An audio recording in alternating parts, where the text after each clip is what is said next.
Bones and Bobbins podcast is now on Patreon. Woo! Would you like access to bonus episodes, digital extras, exclusive merch, and more? Mm-hmm. Join us in the Curiosity Shop at patreon.com/Bones and Bobbins.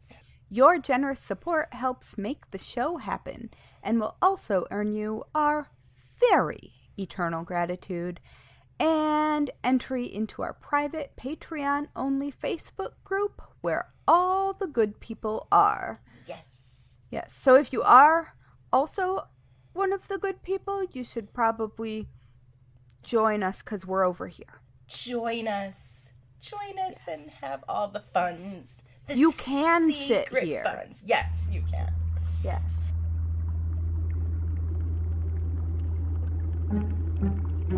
In a dusty old shop on a forgotten old street, you'll find two witches with books 3 boxes deep. Next to rusty old needles and faded red thread, you'll come in for yarn, but leave with pigments instead. Whether poisons or patterns, we're always discreet, where creepy and crafty and morbidity meet. Welcome to the Bones and Bobbins podcast. Hello, morbid makers.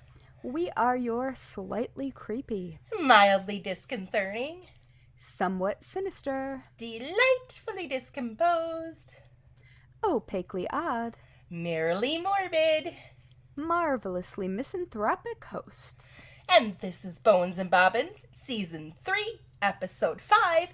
You don't gotta go home, but you can't play here. Abandoned Places. Yes. I'm Haley from Red Handled Scissors and the Very Serious Crafts podcast, and I go by she and her. And I'm Natalie from Uber Dark Designs, an official true crime creative, and my pronouns are she and her. So, you've had a hell of a week. I have had a hell of 2 weeks. Oh, right. It started out with every spring, I generally get a sinus ear infection combo. This time, me too. It went for like the trifecta and tossed some strep in there, which, all right. Ew. About 6 days into my antibiotics, despite all of our efforts, oh my goodness, COVID hit. And because you needed COVID on right? top of all of those other things. Like this, yeah, it's fine. I'm just a walking petri dish of plaguery. So thankfully, we're boosted and we're vaxxed and boosted.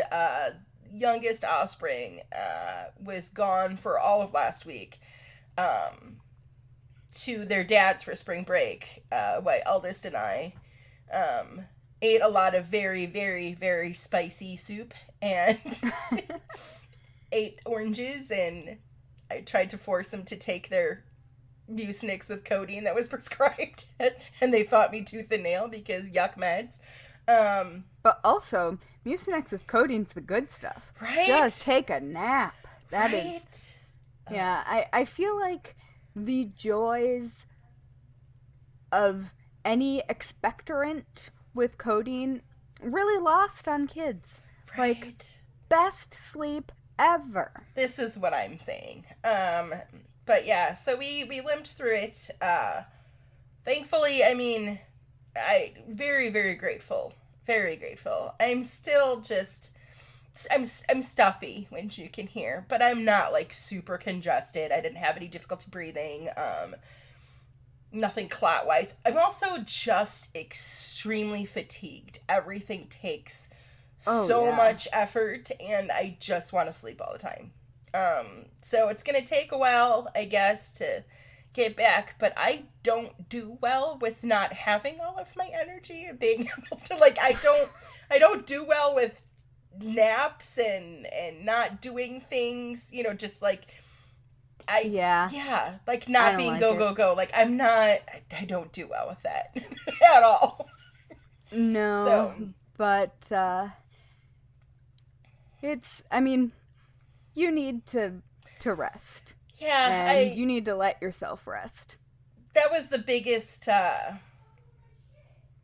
amount of growth for me because there's there's been many times where I would have just pushed it till I ended up in the hospital like an idiot. But this time I'm like, nope, this is COVID. And, even if it's mild, you never know. And it hits everybody different. And there's the whole long-term things. And it's just like, plus, my kids got it too. And I need to lead by example that it's okay for you to listen to your body and to rest. Because they love school and wanted to go to school. And I was like, you could do it via Zoom, but you can't, and if you're too tired, then you don't show up. Like, you gotta sleep. And yeah, you've got to take care of yourself. Yeah, you got to get the rest. And with something like COVID, like, that's all you can do. Like, there's nothing you can really, it's fluids and rest. That's all you can do. Yep. You just have to. It's a virus. You can't argue with it. Right. So I mean, you can. you can, but it's not there are treatments and of varying efficacy, but largely you just have to let a virus be a virus. Right. So, and that sucks. It does. So it was crappy timing because I just had all these pieces in place to, like, zoom forward with a bunch of projects, and now I'm like, yeah, I'm behind now. So. But that's okay.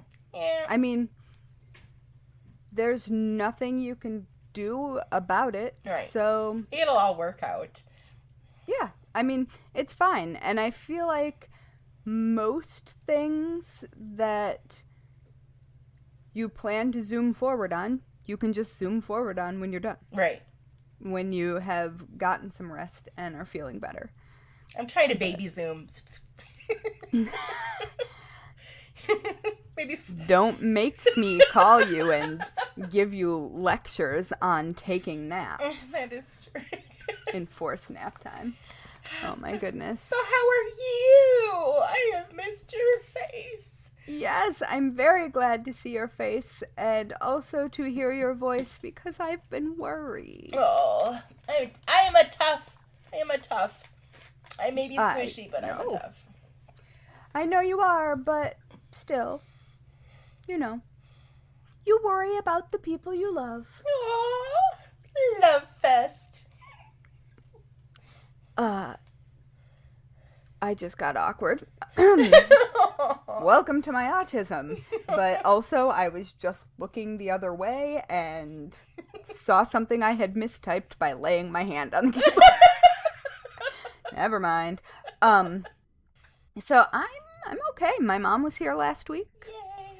Which was really nice. I haven't seen her in about 6 months. And I mean, I haven't seen my dad in more than 2 years because I haven't been able to go back to Michigan. But my mom likes New York, and it's just a little easier. Like, my mom and I are really close. She doesn't mind being trapped in a 500 square foot apartment with me. And so we spent the week, we always pick shows to binge, so we finally watched Only Murders in the Building. Yes! And it was so good, except, come on, give me a podcast editing montage. Oh, right. I just need one all-nighter podcast editing montage because you cannot record a podcast at 5:30 for release at 7:30. No. In the morning. It's just not how podcasts work. No, it's not. But no. I mean, unless you have, like, an engineer working at the same time you record. Like, yeah. And they definitely don't. No. So that is my only thought on that ending, particular I'm subject. like, I need season 2 immediately. They are filming, and I don't think that I knew that it was set at the Dakota. Oh, I mean, okay. It obviously was called not that. Yeah. But, I mean, that was the Dakota. It was definitely the for real building, and the outside of it. So that was... It's just so lovely. It's just so well done. And yeah. Yeah. It was good. And it is sort of funny because that building is very much like that. You have the ridiculous famous people. I mean, John Lennon used to live there. and he died directly in front of it because people. Yeah. But yeah, so it was delightful. I don't usually like fiction. I usually just do documentaries and such, but this was just so well written, and it was well acted, and it was just a damn delight. It was. It was just so good. And I really I thought all of the characters were interesting, and they were all like full characters. And it was all balanced so well. Like, even with the cameoed characters that weren't in, like, Tina Fey's character. Like, everything was so balanced. And it was like a cozy mystery come to life. It was just done. That is exactly what my mom and I said when we were watching it. This was my one time to shine pop culture reference-wise, because I knew every podcast that they were making reference to, from the guys who grow plants in the city to just like, I listened to all of the podcasts that they were talking about, and I was like, okay, so this is referring to this, and this is referring to that. And generally speaking, I'm just like, I don't even know who that actor is. Like, what? I don't know. Cannot help you. But yeah, so for once, I was telling my mom what the pop culture references were, and that was kind of fun. And there was knitting. Yes. Oh, I forgot about that. Yes, there was knitting.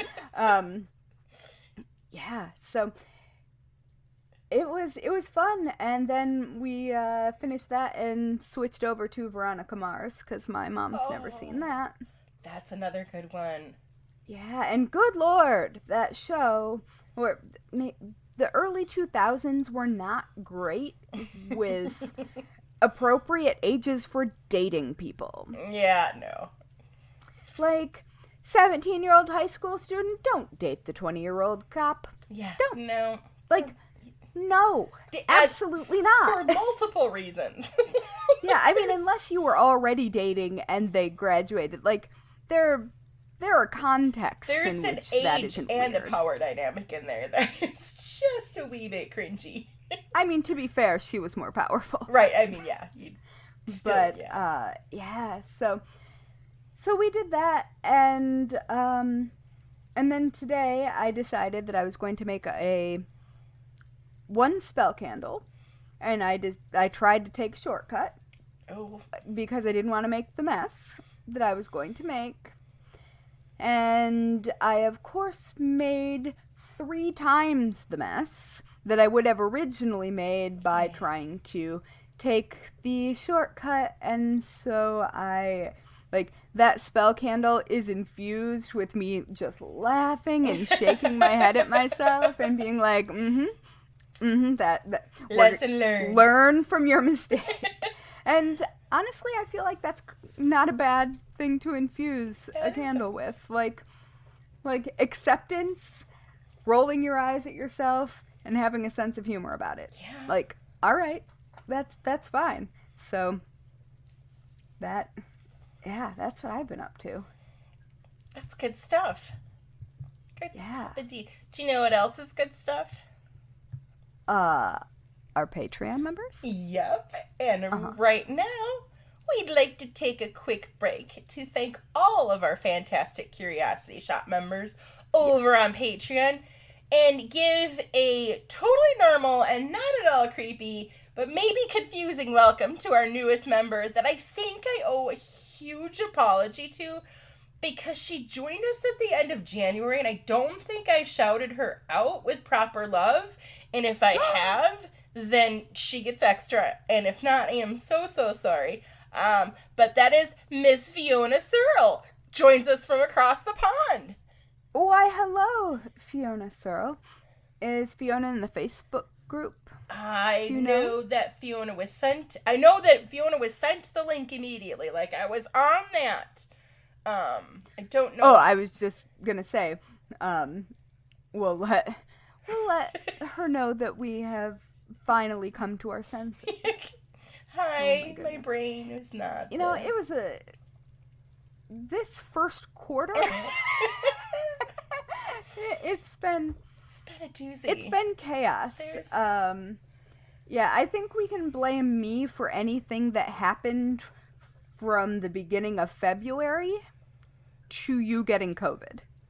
See, this was end of January, so it's still solid in mine. Either way, we're so glad to have you, and we totally appreciate you. Yep, we're having a totally normal adult fluctuations in mental health, actually. That's what we're having. Yes. And also physical health. Right. So, plus, war, plague, things like that. Yeah, my secret thing that I'm not talking about yet. Yes. So much stuff. It's not a book. Well, there might be that too, but it is not currently a book. Anyway. So, yay! Hello, thank you. Very glad to have all of our lovely patrons. You are the best. Yes. And we would totally go explore hidden old graveyards in the woods with you. Absolutely, and we'll bring a map, because clearly our brains can't be trusted. Yeah. And I just got a whole book of old maps of New England. Oh, fun. And if you want in on this fun, not only will you get some really great surprises that are even steps further to being done, but you'll get a huge backlog of Patreon-only episodes, including next week, where we talk about some auction oddities and weirdness. Yes, our monthly scroll through the world of, that's in someone's basement. Oh, yes. I found a doozy, too. Yeah. I found an estate sale just labeled Picker's Delight. Mm-hmm. And, I mean, estate sales are my favorite, so... I stuck to what I'm good at.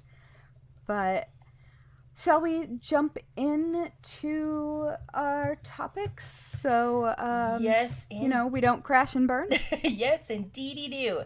So did you just Ned Flanders me? I did. I don't know why. Okay. It's because we're Midwestern. Right? It's the Midwestern in me. I love abandoned buildings. Love them. Love learning about the history behind the building. What happened that rendered it abandoned. Yes, how did we get to here? Yes. With so many possibilities out there, we could probably do just like an entire podcast devoted just to them. Oh my goodness, yeah. But yet, picking one was super easy for me. Covering it, a little bit tricky. So I'm going to do my very best to stick to the structure itself, though the controversy behind it does have a great deal to do with why it remains vacant. So today I am going to talk about the Sycamore Valley Ranch, which is better known as Neverland Ranch. So the ranch itself is located about 2.5 hours northwest of LA on the edge of the Los Padres National Forest. I don't think I actually knew where it was. Yeah, it's actually kind of close to like Solvang, which is an adorably weird little town that we'll have to cover sometime. Okay. But it's at 5225 Figueroa Mountain Road in Los Olivos, California. The ranch started, believe it or not, as part of a 48,000-acre plot called Laguna Rancho, which was part of a Mexican land grant dating back to the early 1800s when the area had actually been under control of the Mexican government. Okay. So you fast forward 150 years, and the land would then be in the hands of Robert Easton, who is part founder of Crocker Bank. He used this vast expanse of land mainly as a cattle ranch. There were some warehouses and like a small factory on it. Robert also referred to a smaller area on it, like a smaller parcel of it that was just under 2,600 acres as just under. Just under. Very small parcel. Zacca Ranch. In 1977, then famous developer William Bone, who was known at the time for like the PGA West Resort in Palm Springs and a bunch of like fancy pants condo developments, acquired the Zacca Ranch from Easton's estate. So that's just the little chunk there versus the giant one. So the entire Santa Ynez Valley at that time was starting to become a popular location for vineyards because the soil is like super rich and moist there, given like the proximity to like the water and stuff. It was the many live oak and sycamore trees and the ranch's proximity to the California coast that caught William's eye, and he renamed it Sycamore Valley Ranch with plans to construct a personal home for him and his family there.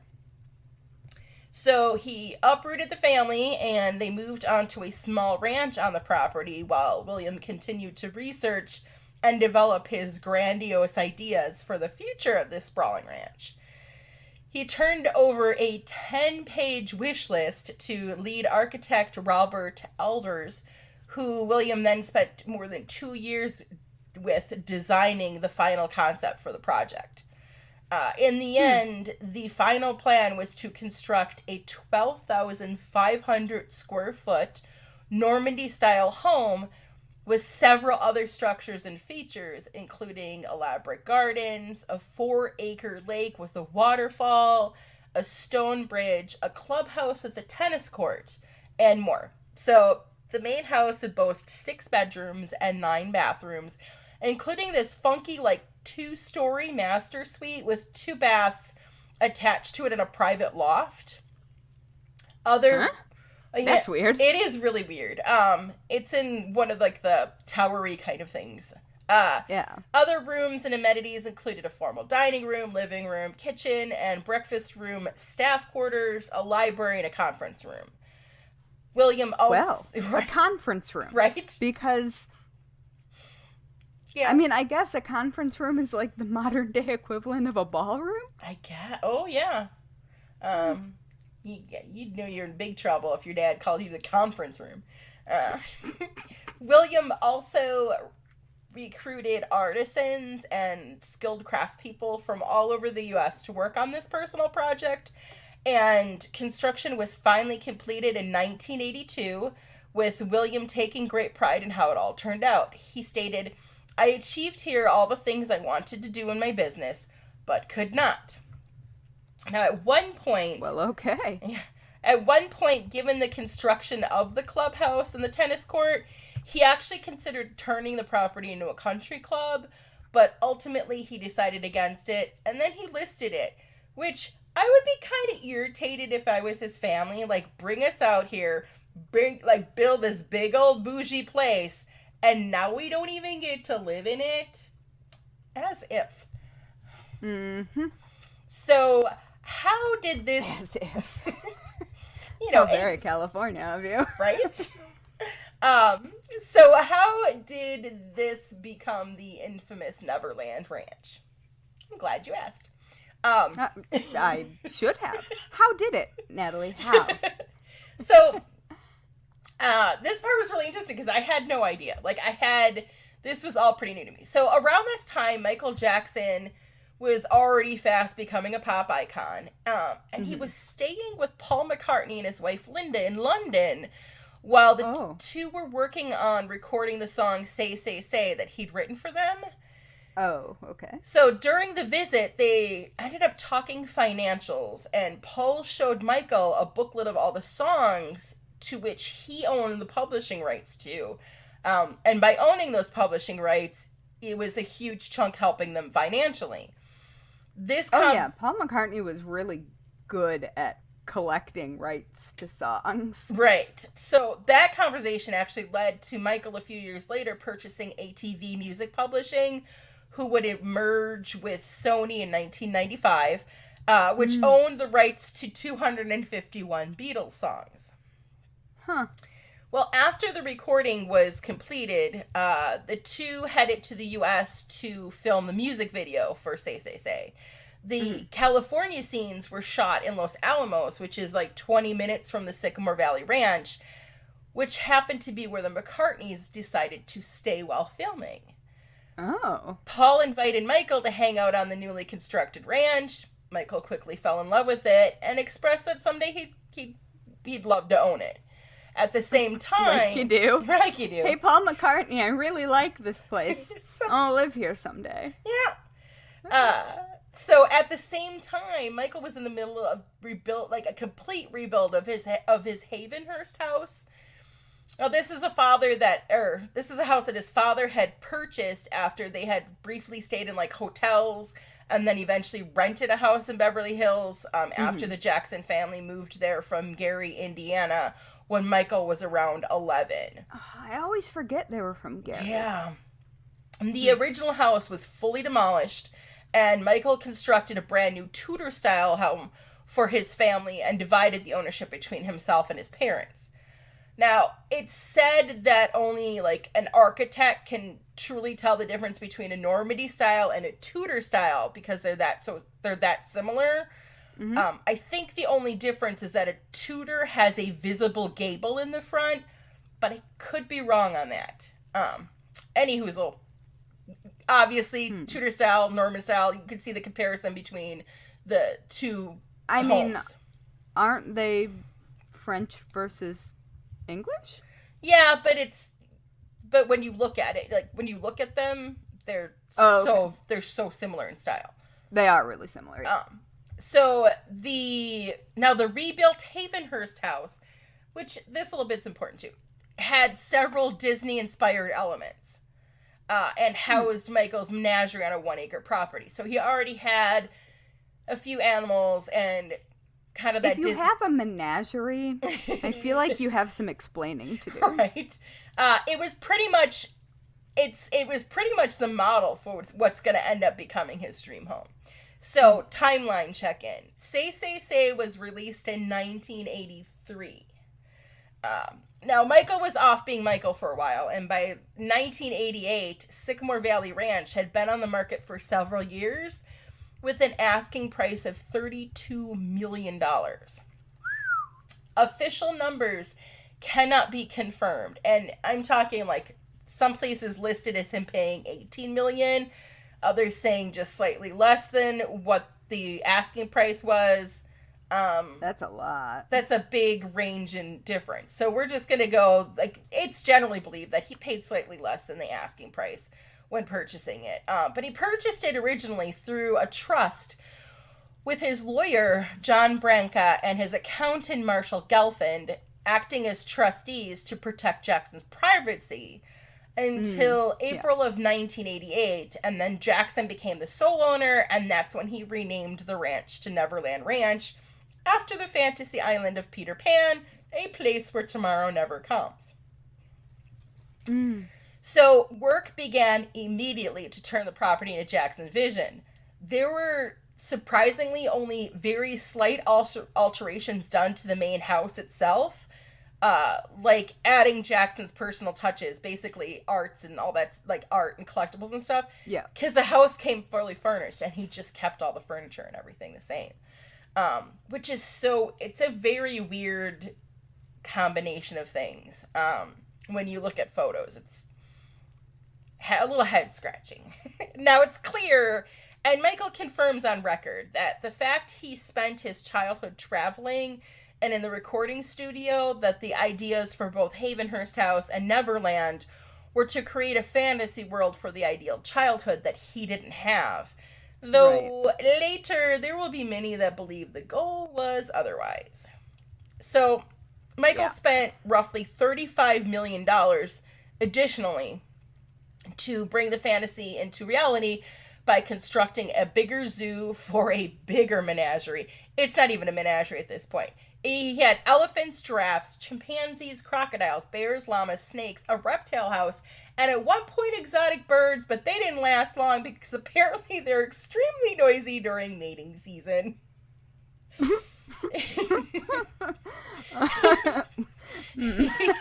Which, okay. I'm not sure that was the problem I was expecting. Right?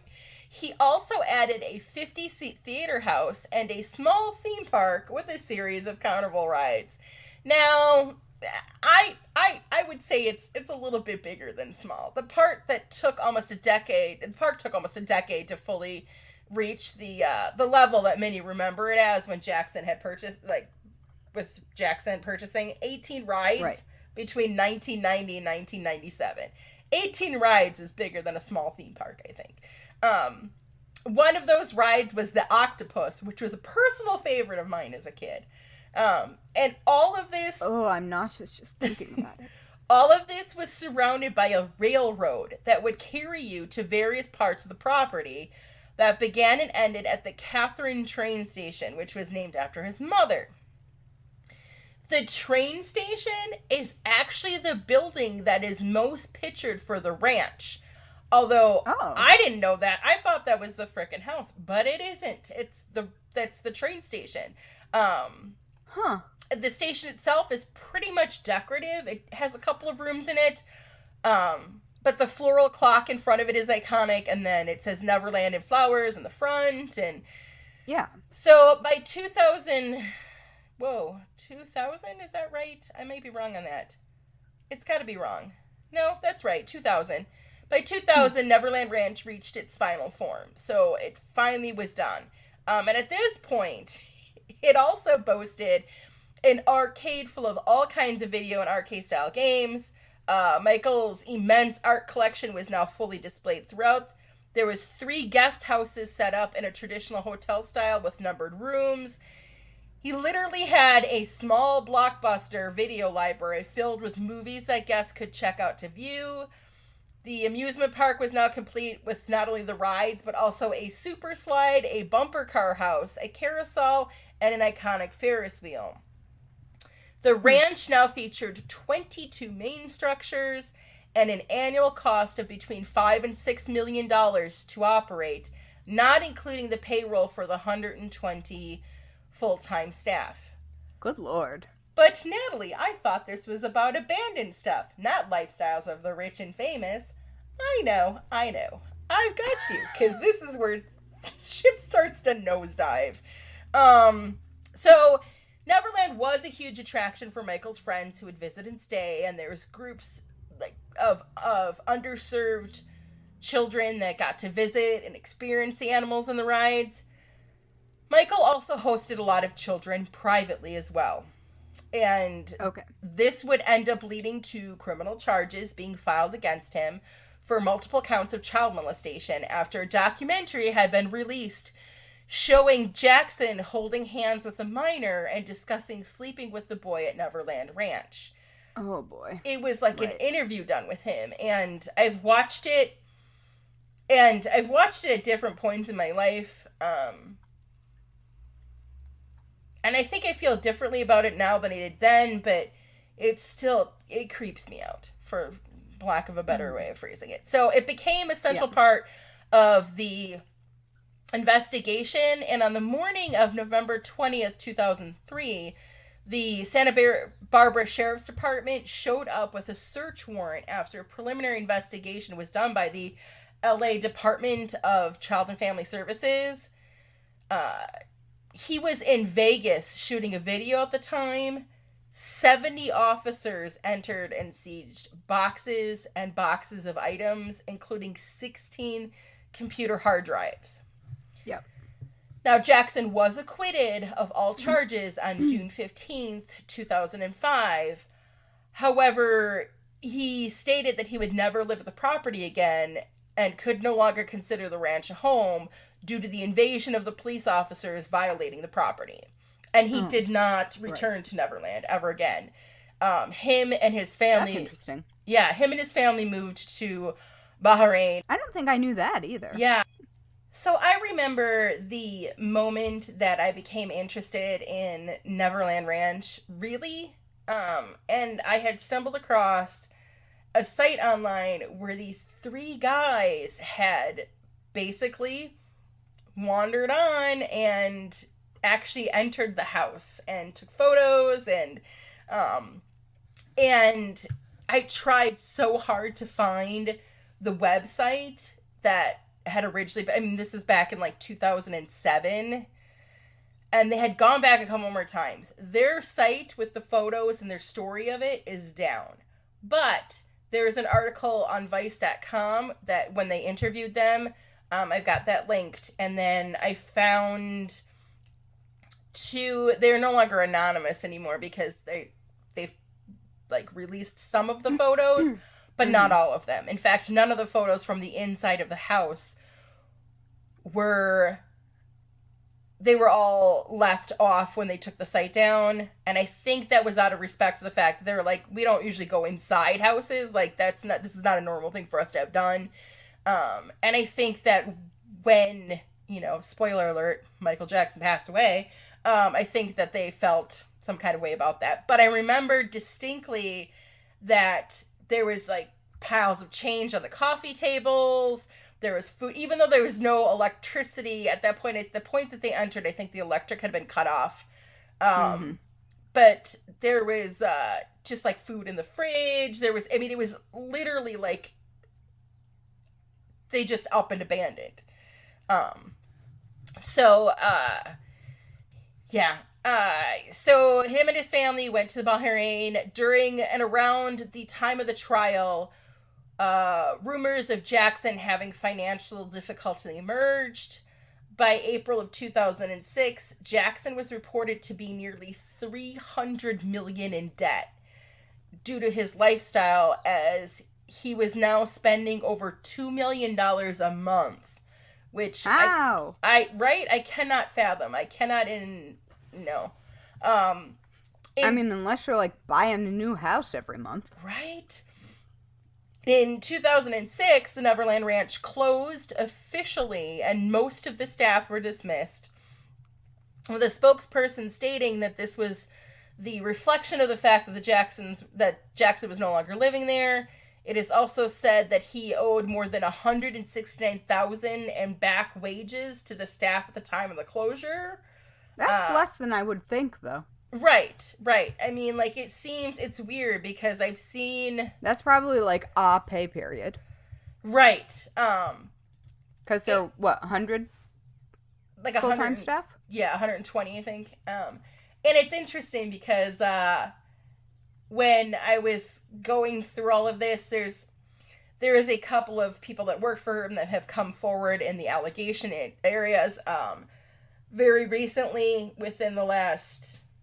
I think year, a new documentary came out with two gentlemen who were boys at the time. And it's hard. It's hard to watch and listen to. But it's interesting to hear how he was in his employer. I actually, when I was poking around researching, I ended up finding up on eBay a handwritten note from him to one of this, like, assistant, like, a staff people. It was the cleaning lady in, like, 1985, where he's scolding her for not putting something away properly. Like, just really interesting thing. So, again, financial. And at this time, I didn't put it in here, but I know there was a second round of allegations and a second court hearing, I believe. But I kept that out. But the finances clearly played a part of why it was closed. Bank of America sold all of the loans that they had from Michael to Fortress Investments, an investment company that buys distressed loans. Part of Jackson's stake in the music catalogs that he owned the rights to were used as collateral for the new loan repayment agreement with Fortress Investments. And there was a long roller coaster of almost foreclosures that managed to be stopped just in time that actually continued up to Jackson's death on June 25th, 2009. After he passed away, many speculated about the use of the property.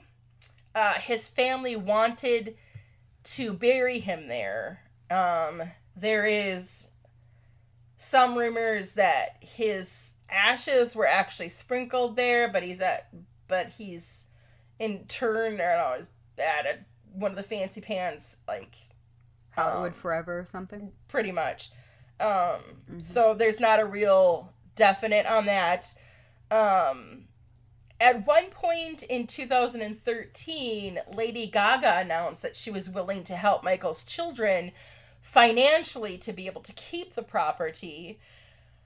That's weird and random. Right? And there is, everybody wants to turn it into a Graceland.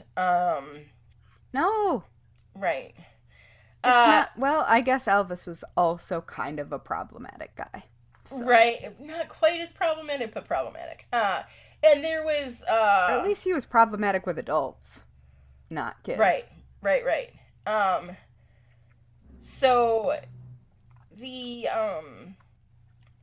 in May of 2015, the ranch was officially returned to its original name of Sycamore Valley Ranch. In May of 2016, it was put up for sale by Sotheby's for $100 million. $100 million. Time magazine stated that the owners were seeking a buyer who did not want to turn it into the Michael Jackson version of Graceland. By February of 2017, the asking price fell to $67 million. By February of 2019, it was reduced again to $31 million. Now, at this point... Wait, what year did it go up for sale? Because he died in 2009, right? Right. It's weird. It's been up and down so many times, but I think that it was 2016 is when Sotheby's officially put it up. That was the year I was looking for. I was trying to figure out, since 2009 was a not ideal economic time. Right. I was wondering if, So, but it wasn't during that, so never mind. So, at this point, obviously all the animals were rehomed. All of the park equipment was sold off. You can see photos of it. We'll have this was, previously housed at Neverland Ranch. There's in Santa Barbara this summer, they're doing a thing where they've got a reunion of a bunch of the rides together for an event. But it had been a lot of it had been stripped down to that point. Now, in December of 2020, billionaire Ron Burkle, who was former family friend of Jackson, purchased the property for $22 million, which is a little bit heartbreaking considering that just stripped bare, just the minimum of it before he built it up. It was, over $35 million. And that stuff's supposed to appreciate, not depreciate. Right. While there's been reported activity on the property, it's unknown what the true fate of it is going to be. Yeah. Like aliens? Activity like ghosts? Or activity like people? Well, a little bit of both. The activity I'm speaking of is repaving of roads. Everything's super secret. Somebody swears they saw some rides returning. It's real hush-hush. But there are several stories. I think they saw flying saucers landing.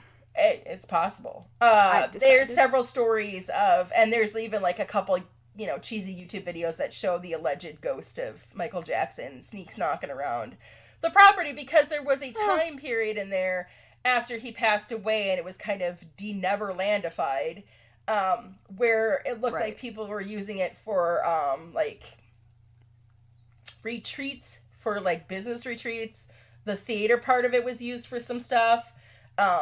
And when it was up for sale, you could look at it, and you could look at it online and tour it and stuff. Obviously, again, not a touch of Michael in any of those because they had completely stripped everything out of it and tried to return it back to what it was beforehand. But so there's people claiming they saw and felt things while touring it. But for the most part, I mean, that is that's a long time for the property to have remained abandoned. Because while he passed away in 2009, it was essentially abandoned way back in 2006-ish. And that was, so the guys that I mentioned before that they took several trips. And it was between December of 2007 and March of 2008. So the property was closed. Everything inside at that time still remained intact as it was when Jackson left. Nothing was touched, I think, in removal of it from there until after Michael actually passed away. And the inside of the main house is fascinating to me for like so many reasons after looking at just hundreds of photos.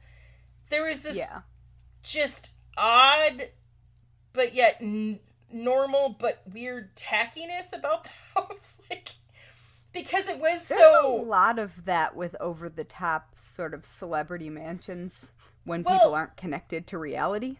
Right. I mean, like, everything. So you can tell that the furniture and the like wallpaper, all the decor, the lighting, all of that stuff you can tell was original with the house. But then, there was like apparently he had like different gaming systems located throughout the house where like kids could stop and play like when you visit Target or something, they have in the electric department, you could play out the games, they had stuff like that. Or they'd be just like all this art. I swear that man kept anything that was like fan drawn or created for him. And that's kind of sweet. It is kind of sweet. Hopefully sweet. I'm hoping it's from Sweet, but well, I mean, there's that. Is it sweet or is it narcissistic? Like it's a weird thing. It's really hard to tell with someone who has a background of being abused. Right. Being abused and also probably being an abuser. Right. I mean, there's undoubtedly there's a sadness. There just really is a sadness. And so much juvenile things and then contradicting like all this weird art and stuff. Now, there were boxes of legal pornography that was removed from Neverland when they came in and raided. And you fit all these images and like, and one of the cabinets was when they went in was just filled with grape soda. Just grape soda. Cans and cans and cans of grape soda. One of them drank a grape soda. But you add all these elements together and it really is just odd. Just odd to have this, like, formal Tudor-style stuff mixed with, like, I mean, I think there's, like, there's a painting of him in, like, armor and just huge paintings. And then also all this kid stuff. And then knowing there was actual porn in there, too, which, again, it was legal porn. But you add that into the mix, it's just a whole nother level of what? Yeah, so, nothing inside of it was, like, meticulously curated in any way, shape, or form. Yeah, I'm looking at the photos from the link that you posted now, and I'm so confused. Right. So that in a nutshell is pretty much the story of Neverland Ranch. From an abandoned and how the building came about standpoint. And we could go deeper into many other things. But I am a little bit sad that it... not the thing that we are currently doing. Right. But when you look at... the arcade's awesome. Arcade is amazing. The Blockbuster video, there's a video that I've attached to, or I put the link in for, that is a pretty thorough tour of inside when it was still when Michael still inhabited it. And then I can't even begin to imagine where all of that stuff has gone. I know that, sadly, another It's gotta thing be that... like in a storage facility somewhere. Well, and I'm sure some of it went up for auction. I'm sure that the family has retained some. It's sad because his iconic white sequin glove originally sold for like $300,000, and that was when he was still alive. It just went up for auction again last month and only went for $123,000. Really? So, yeah. So Wow. it's weird. It's almost like everything connected to Michael has, like, depreciated. And it's weird. It's that if you look at the artist versus what he's done, and it's such a weird thing. And I think probably about the weirdest, like, intersection of things when it comes to Michael, because you can tell, like, through the various change of appearance and such that there's issues there to begin with. He did not have a good childhood. I mean, that was very public record. And he was thrust forth in a position at a young age to provide for his family and to be the rock star and the pop star, and there is no doubt in my mind that at some point there was nothing but innocence in the goal of Neverland. Like, that it wasn't a giant nefarious plot to begin with. That is my impression too. I do think that he is a predator. Yeah. But I do not think that the idea and the reasoning behind creating this, I think that was for him, like his inner child. Right. I don't think that it was predatory to begin with. Yes. Exactly. Yeah, I agree. It's everything about him and everything he touched is just so sad and complicated and painful, and so many people were hurt. Yes. And he was also hurt. Right. And yeah. Just fuck his dad. Yes. There we go. Also, that I can say very solidly. Fuck his dad. Also, dude, you built a Blockbuster and an arcade and a movie theater. Like, I would have really wanted to stay there. Like, I mean, and all the animals. I mean, it's awesome. It's amazing. Like, I'm sad. I am sad it couldn't have been kept and turned around and turned into what it was like, you know what I mean? Like, turned into a place where at some point I think the state of California was looking at purchasing it. But that fell through. I think it just got to be so tainted. Yeah, I wonder if the energy would have been... I'm not sure that... I guess it depends on... I don't know that it would have felt good in there. Very true. No matter what you did. Yeah. Although, if you realized the original intention, the, like, intention going in that probably wasn't originally predatory. Right. That might be a good thing. I don't know. It's complicated. Or even if they took down the house and rebuilt, like, a different lodging there, but still had the rides and the park and the, and the animals for, kids to come in and experience that, and the theater and the, that makes sense. I think that would probably be different because it's an entertainment complex. It is. And like everything. You could replace it with a hotel. Right. Everything that is tarnished is attached to the house. So I think if you got rid of that and put different, a hotel or whatever there and kept everything else intact, it could be turned around and put to good use. And who knows, maybe that's what this guy's going to do. Because, I mean,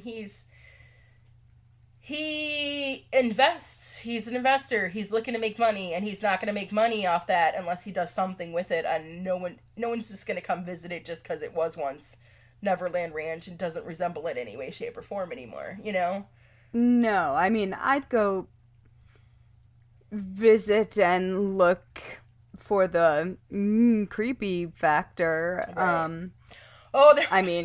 There was a story where, because people would try to, like, put drones in there, like, fly drones in to take photos, and somebody, like, flew their drone in and managed to, because they did have security guards there, not many, for a vast amount of land, and the guys never took any photos of the animals in the zoo part because it was so far on the other side of the property, and it's not like they could hop on the train. I was gonna ask if the animals were taken care of, but they were taken care of up until they were sold off to or transferred to someplace.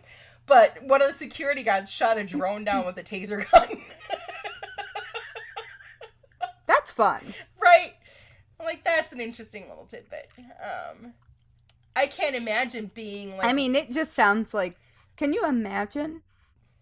excuse me, the amount of practice that you would have to have with a taser to be able to shoot a drone out of the air with it? Well, and I'm sure the person with the drone probably was not expecting... You know what I mean? Like, like, I know I mean, you'd almost just have to be like, okay, fair enough. You win this round. Yep. So that is the Neverland Ranch, who, again, it's bought, but it still remains abandoned. Well, all right. I don't know why I'm staring off into the It was a little rough. Reason. A little heavy. Yeah, well, it is a little heavy. Okay, well, I'm gonna tell you a story about another abandoned place. Well, actually, two of them. One from my actual childhood, and then the one that is like the version of the one from my childhood. So I'm going to tell you about some notorious 1980s water parks. Ooh. Yeah. So the one that I grew up going to is called Slide-Away. Or was called Slide-Away.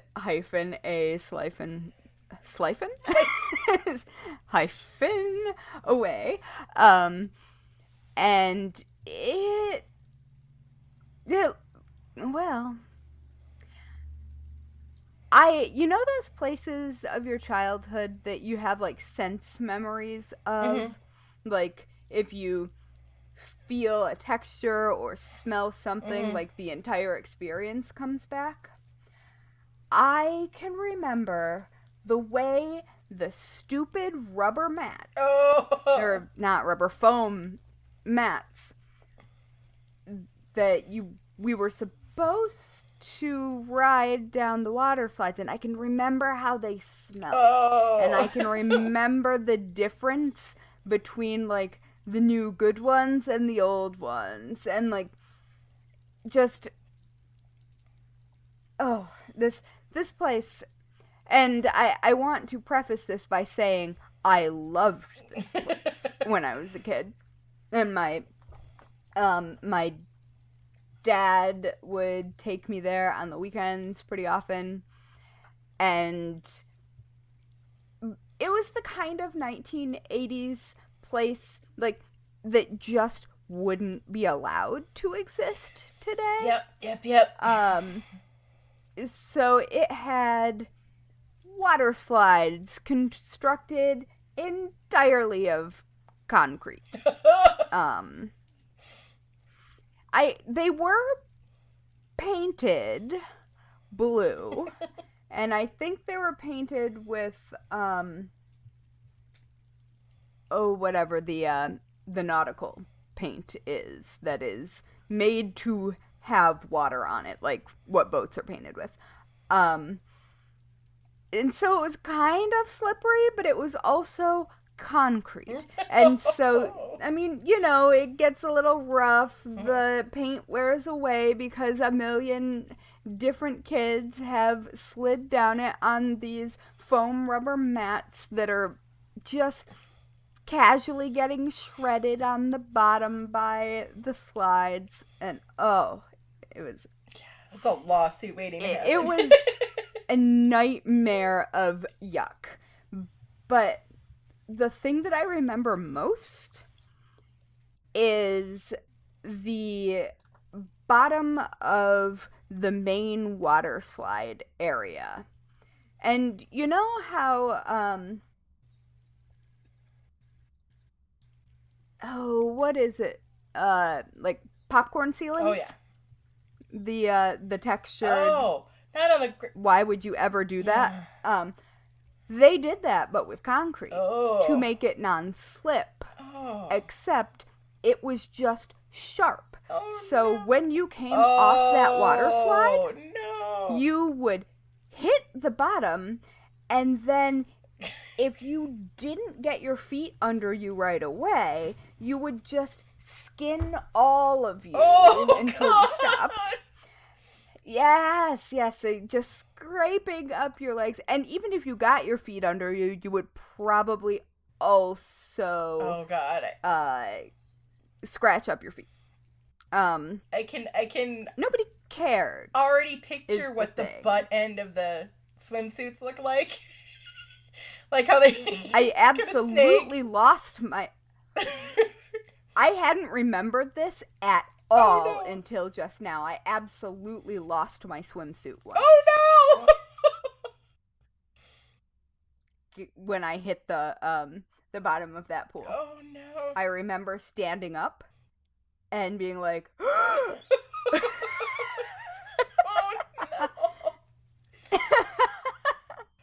Oh my goodness. And I also, because nobody was actually paying attention to anybody in the 80s, so it was also one of those places where they didn't really stagger the people coming down, so you could get pile-ups at the end. And I got knocked down and held underwater and hit my head on the concrete on the bottom. And I remember, like, once getting up and being like, well, can't tell my dad that happened, otherwise we're gonna have to go home. Oh, the 80s. Yeah, just pretending like it's fine. It's fine.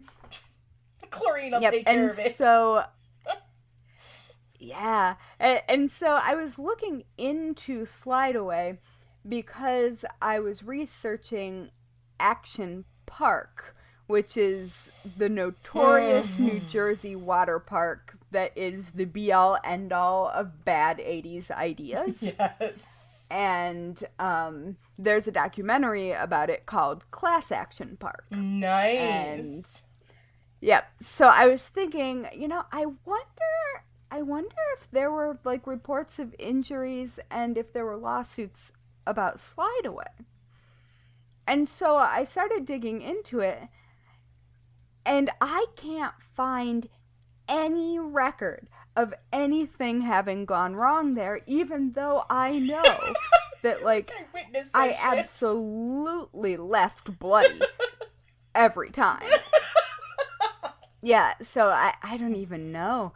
So I was looking just for any information on the history of this place, and I found out that the person who owned it and started the company was from my hometown. Oh. And I found his obituary from the family funeral home in my hometown. And it just sort of mentions, like, it talks about, you know, him, his name was Wendell O. Burkett, and he died in 2010, and it talks about, you know, marrying his wife and him being a lifelong resident and working at the paper company, because I grew up on the Kalamazoo River where there are paper companies all the way down it. Well, we've got, like, up in Neenah, up on the top there, we've got it too. Yeah, it ain't good for the river. Stinky. But, yeah, it's gross. But anyway, so I guess he did that, and then it casually mentions that he also owned and operated slide-away water slide on D Avenue for 12 years. And then just skips right over anything else. In his leisure time, he enjoyed fishing, boating, watching sports, especially the Pistons and Lions, playing cards, fixing things, gospel music, and above all else, he loved spending time with his family. Okay.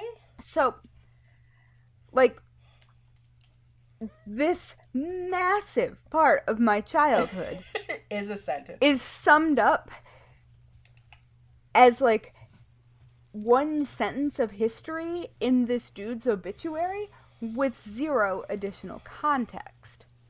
So, I mean, I know it's not open anymore, so I went digging on YouTube. And it turns out that because there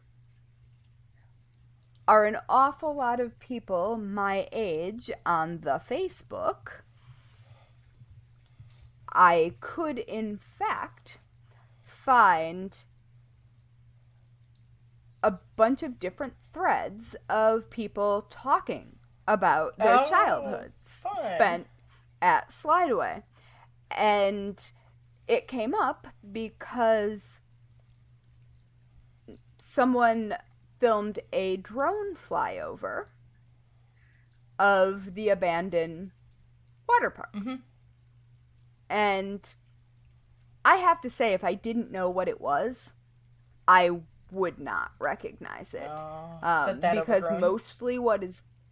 Yeah. And, like, it was one of those 80s amalgamations of water park, arcade, go-karts, mini golf. Putt-putt. Like, all of the things. Yep.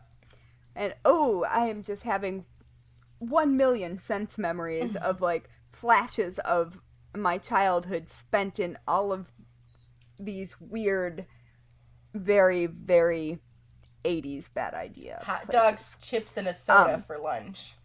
Kind of places. For $1. Yep. No, nachos every time. Yep. That was my lunch of choice. Nachos and French fries. But yeah, so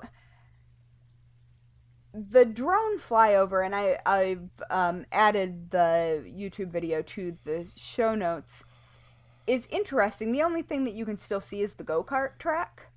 And that is clearly what that is, but just none of the rest of it is there anymore. So weird.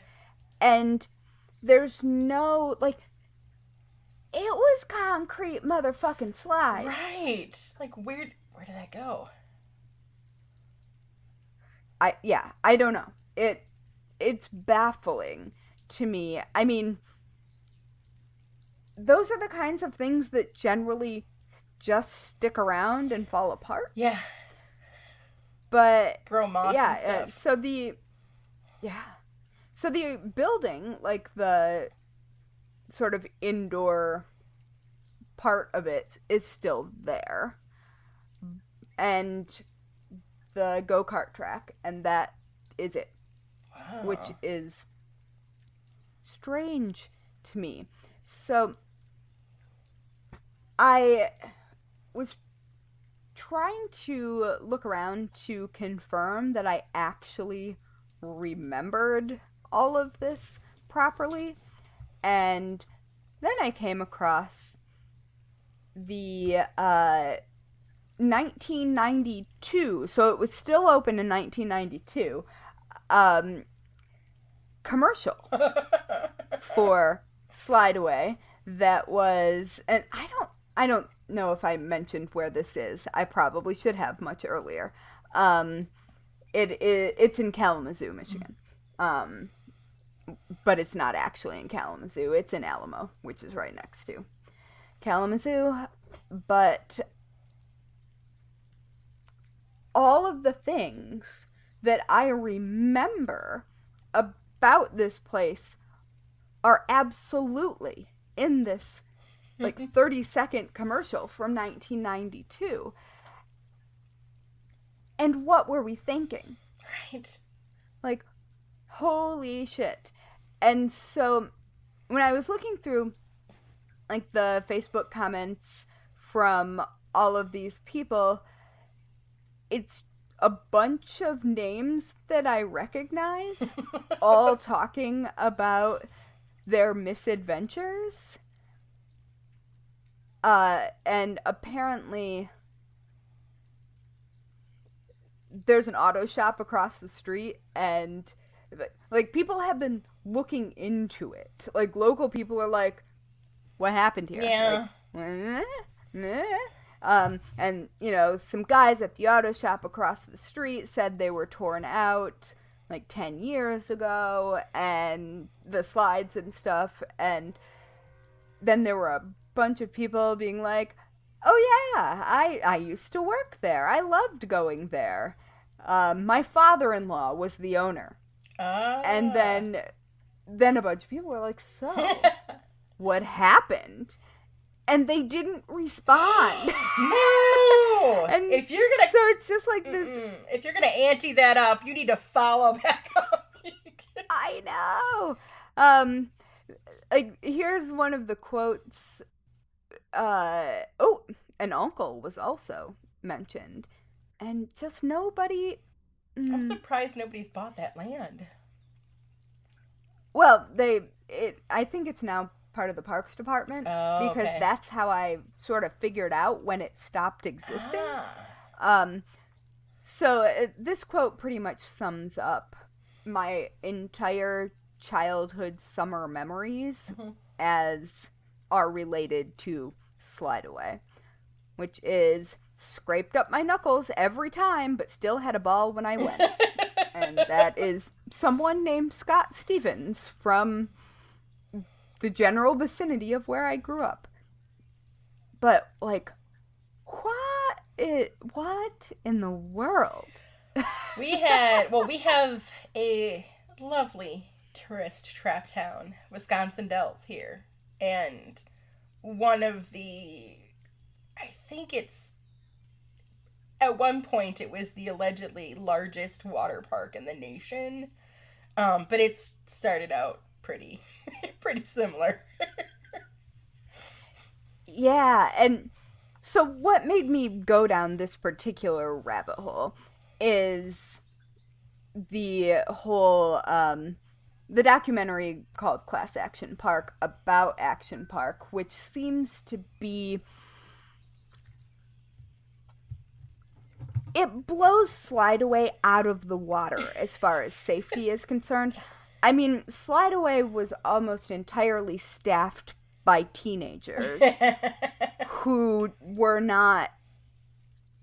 interested in eating snow cones and flirting. Right. They were not interested in you falling off the mat and scraping your face. Like, they didn't care about that. I want a snow cone now. Me too. I want a half purple, half blue Yep. snow cone. Absolutely. Right now. I could also add cherry. If I could have 3 flavors, red, purple, blue, Yep. that's fine. Yep. Anyway, so Action Park in New Jersey, way worse. Oh, God. Also almost entirely staffed by teenagers. Yes. There were technically lifeguards there, but it wasn't classified as an amusement park or a ride. It was classified as a pool. So it only had to follow the rules of being a pool. So that was having a certain amount of lifeguards there. There were literally EMTs on standby and ambulances parked there because people got hurt so frequently. I shouldn't be like laughing, but Jesus. If I remember correctly, it's been a little while since I watched the documentary, but I think they ended up, because the local EMTs were having to respond so often, I think Action Park ended up having to pay for like extra shifts or something. Oh, like God. Out of control. And I mean, I'm gonna be honest, it looks really cool. I would totally have gone there, and it was a terrible idea. Yeah. So, and also there exists both the documentary Class Action Park and plenty of commercials on YouTube. Oh, I am for of the sure place. watching that documentary. Yeah. So the difference between my hometown bad idea and this bad idea is that Action Park has a body count. Oh, shit. Wow. Yeah.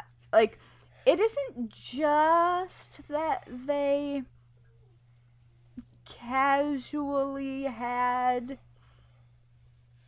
EMTs chilling, just God. waiting for something bad to happen. They had fatalities. Oof.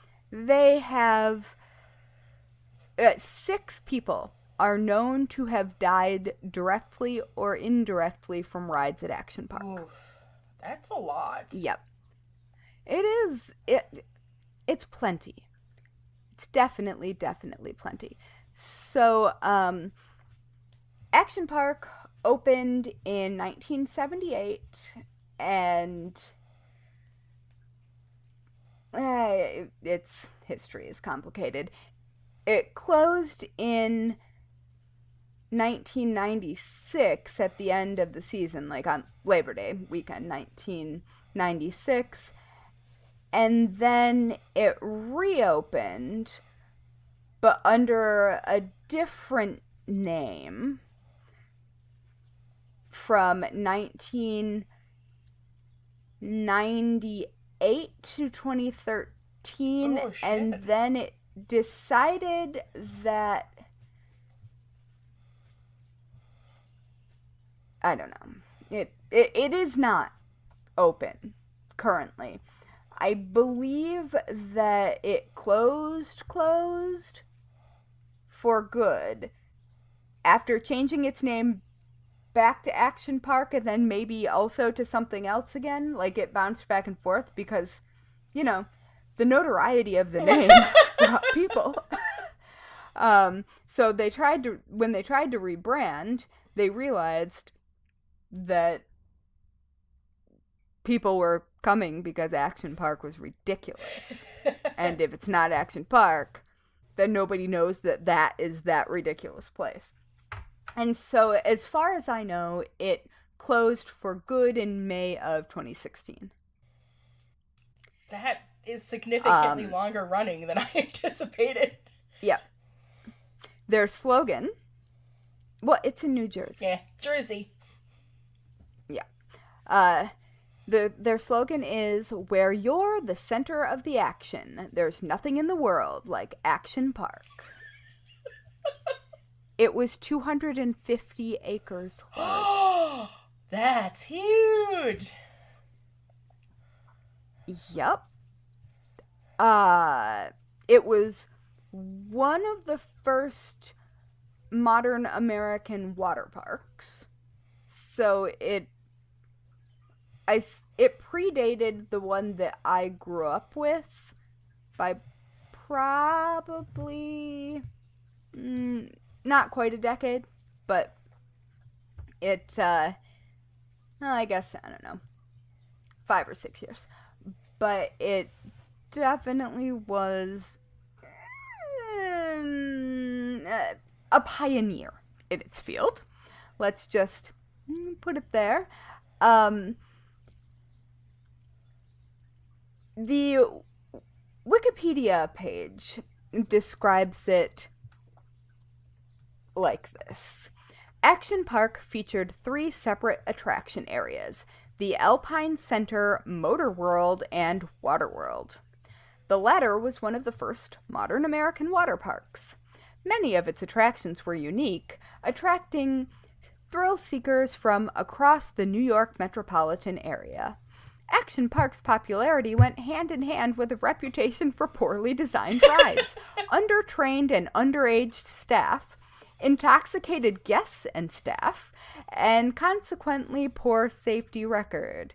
At least 6 people are known to have died as a result of mishaps on rides at the park, and it was given nicknames such as Traction Park, or Accident Park, or Class Action Park, or Friction Park.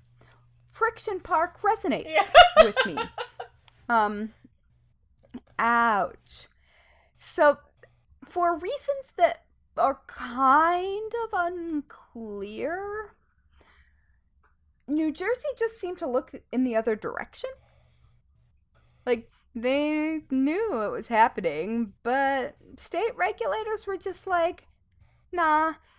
Even though the park itself had a history of violations, and there was, some sketchy financial dealings because it wasn't quite solvent most of the time.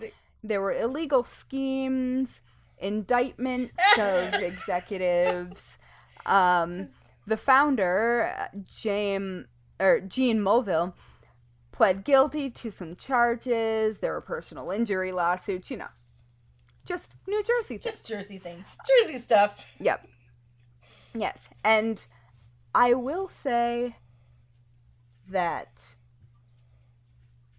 it is my duty as someone who lives in Brooklyn who can see New Jersey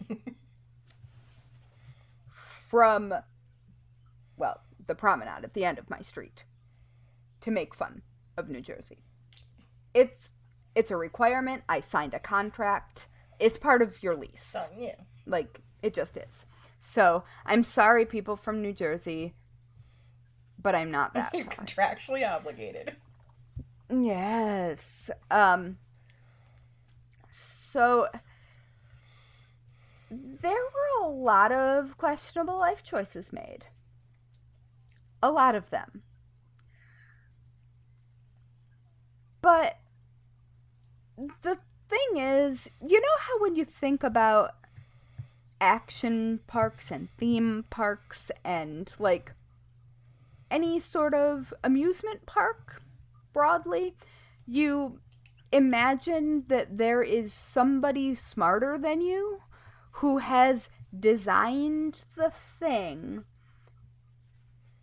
that looks dangerous, but they've thought it through. Yeah.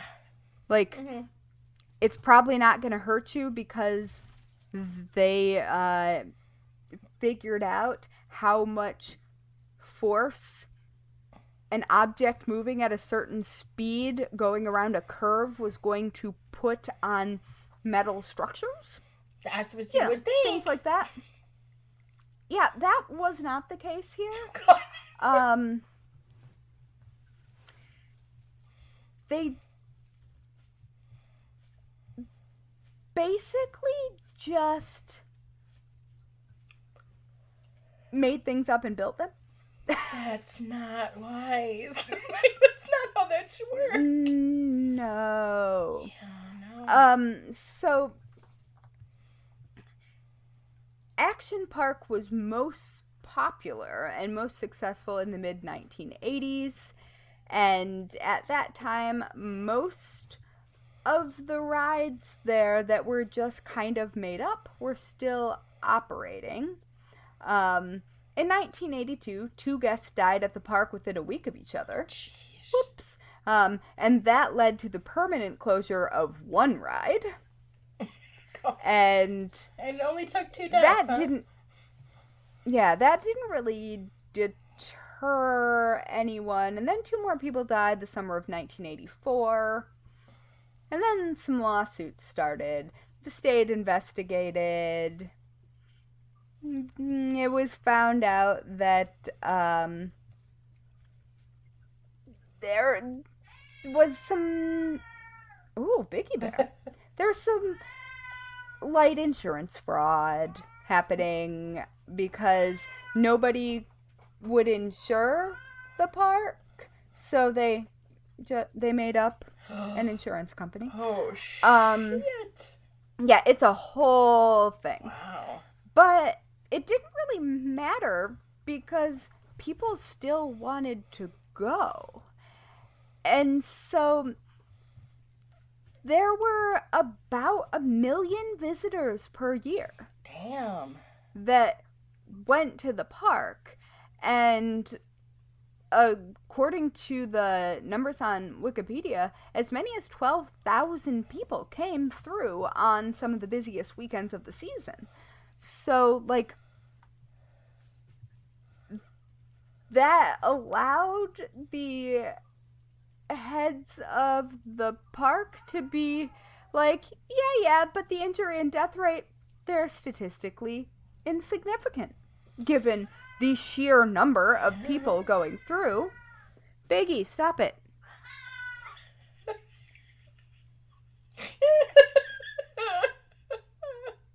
Wow, wow!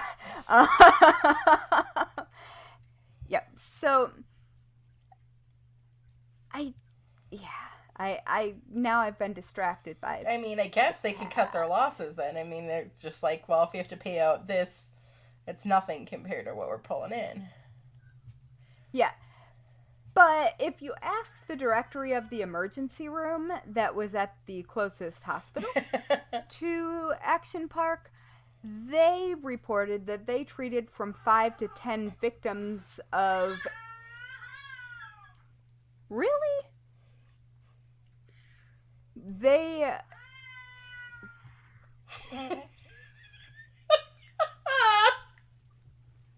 Biggie be talking back tonight.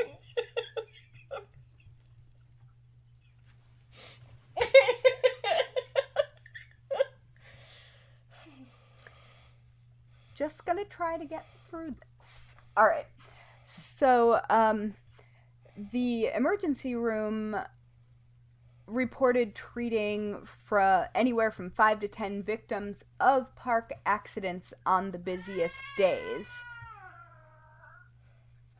Jesus.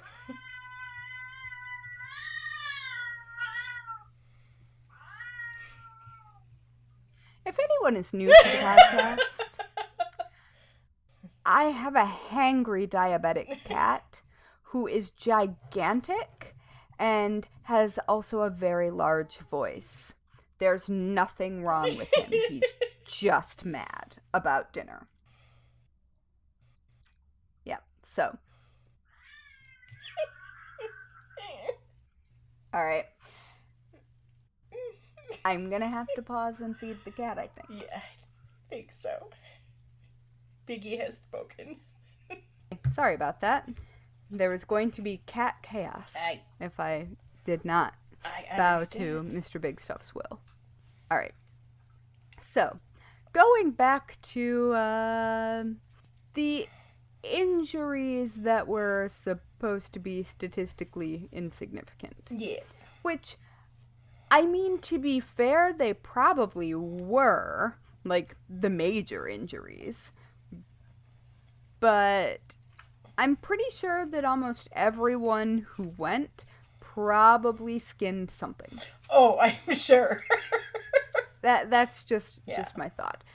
So the director of the emergency room that's closest to Action Park said that they treated from 5 to 10 victims of park accidents per day on some of the busiest days, and that the park eventually bought the township extra ambulances to keep up with the volume. Oh, I shouldn't laugh, but I mean, it's just true. it's absurd. Yeah. So Action Park is a bad idea. Broadly. Right. But let me tell you about some of the rides. Ooh, yes. Let's see. So this was more than just a water park. Like, there was other rides? Yes, but the part of it that is most notorious is the water-related things. Okay. As far as I understand. Like, that is the most of what I have read about and heard information about. So, this is a very bad idea, this ride. I know I've said that a lot of times, but it just It bears repeating. really, really is. There's a ride called the Cannonball Loop. Oh. Yeah. And it was built in 1983. And it was an enclosed water slide, which is not very weird. Like, if you were a kid in the 80s and 90s, you have absolutely gone through water slide tubes. Oh, yeah. Like, it just, they were everywhere. I don't know if they're still everywhere, but they definitely existed widely then. We have a resort in the Dells here that they have a swimming area in the resort. They have a water slide that's a tube like that goes out of the building and then back into the building. That always just seems cold. Yes. But yeah, there's a place in Michigan called Great Wolf Lodge that also. Yeah, we had a great wolf here for a while, I think. Yeah, I don't think the one in Michigan's open anymore either. But who knows? Maybe they had some Action Park like drama. All right, so the Cannonball Loop. This is the most notorious ride there.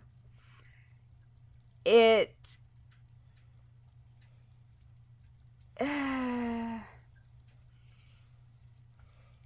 okay, so somebody thought it was a good idea to build a complete vertical loop at the end of this slide. So like a roller coaster loop, like all the way around, like upside down. Oh, no. Mm-hmm. Upside down with water? That's not good. That in lungs. No. All right. No. Yep. So it was basically an extremely steep water slide with a roller coaster loop at the end. Jeez. And you got to it by climbing, like those wooden deck stairs. Oh, yeah. Yeah, there were a couple stories of that you had to climb with. Well, actually, I don't think that you went down with a mat on that. I think it was just your body. So the resulting ride of this very, very steep slide with the loop at the end was called the Cannonball Loop. And employees at the time have reported that they were offered $100 which is, or last year it was equivalent to 241. I don't know what it is in 2021, but just to test it. What? They were giving $100 bills to their teenage staff. Go see if this works. To see if this water slide worked. They're like, that's a new Swatch watch. Hell yeah. Mm-hmm. And someone named Fergus, who has described himself as, quote, one of the idiots who took the offer, said $100 did not buy enough booze to drown out that memory. Yeah. So the slide was only open for a month in 1985 before it was closed at the order of the state's Advisory Board on Carnival Amusement Ride Safety. So I guess they noticed that there were rides, which was a really unusual thing for them to do at the time. And a local newspaper at that time reported that there were too many bloody noses and back injuries from riders, and that some of the earliest riders came back with lacerations on their bodies. I just saw a picture of and it. then, Holy shit. Yeah, when the ride was closed, so they could figure out how people were getting lacerations, they found teeth that had fallen out when people had hit their faces. Oh, God. On the ride. Mm-hmm. Oh, they were lodged in the interior walls. I am looking at this thing, and there's no way there's no. Oh, my God. Yeah, it's terrifying. It's a bad idea. Yeah. Like, when I say it's a bad idea, it really, really is a bad idea. So, bloody noses, back injuries, teeth embedded in the walls. Oh my God, that's like a horror movie. Yep.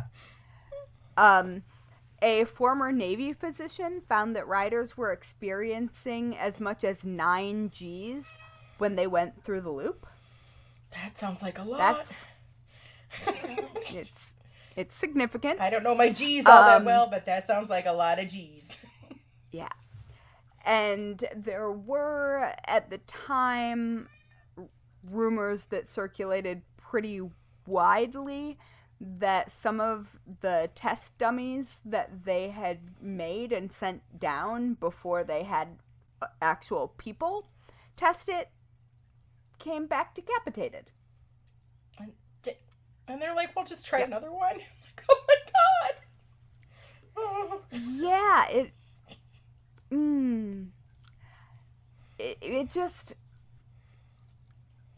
seems like it was just questionable choices all around. So Weird New Jersey actually did report that some of the test dummies sent down before the opening had been dismembered and decapitated. So I don't know how true that is. I think it's probably not, but at the also, same time, given this place, it absolutely could be. Yep. Yep. So, Jean Mulville, or I can't ever say his name correctly. Mulvihill. Mulvihill. Mulvihill, I think. His son Andy confirmed to the New York Times in 2019 that he was the first living person to test the ride after. And by after, they're referring to the test dummies. My goodness. So he may or may not be confirming that they existed. I mean, it seems to imply that they did. But yeah, he did so wearing his full set of ice hockey protective equipment. Yep. The cannonball loop was not fun, he recalled later. Quote, it was more like a ride you ride to survive than to have fun. Yeah. And to further complicate it, during the short time that the cannonball loop was open, apparently a rider got stuck because there was insufficient water pressure. And so they had to install a hatch in the bottom to allow them to get at people if they got stuck. That is like again a nightmare. That is a nightmare scenario for me. Yeah. So not a whole lot of safety measures existed at all at Action Park. So riders at the time reported that more safety measures than usual were taken with the cannonball loop, which apparently meant that the riders were weighed, hosed down with cold water, instructed to remove jewelry, and then carefully instructed in how they had to position their bodies to complete the ride. Yeah, no. I'd have been like, no thanks. I pictured it to be like, it's the 80s. You have to put your cigarette out first on this ride. Yep. So the ride was opened, closed, and reopened a few more times over the years,